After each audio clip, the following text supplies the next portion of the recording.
আজি মই কিটচেনত এখন সোৱাদৰ আঞ্জা লৈ আহিলোঁ বাৰু কেনেদৰে বনালোঁ চাওঁ আহকচোন আৰু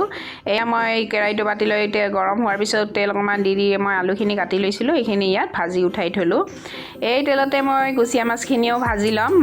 মাছডাল মই আগতে কাটি কুটি ৰেডি কৰি ৰাখিছিলোঁ এয়া এনেদৰে মই ভাজি মাছখিনি উঠাই থ'ম এই তেলতে মই গোটা জিৰা আৰু শুকান জলকীয়া দুটামান দি মই অকণমান লৰাই দি তাত মই চপ কৰি লোৱা পিঁয়াজখিনি দি দিলোঁ এইখিনি মই ইয়াত ভাজি ল'ম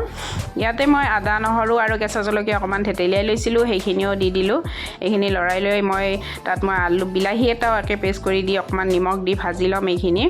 ঢাকনিখন লগাই এনেদৰে এয়া চাওকচোন বাৰু এতিয়া ইয়াত মই হালধি গুড়ি আৰু জিৰা ধনিয়াৰ গুড়ি আৰু জালুকৰ গুড়ি দি এইখিনি মই লৰাই ল'ম অলপমান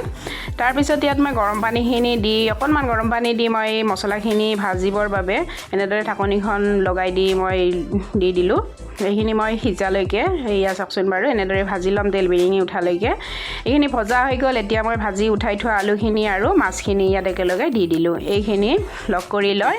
তাৰপিছত ইয়াত মই নিজৰ জোখমতে গৰম পানীখিনি দি দিলোঁ জোলখন বনাবৰ বাবে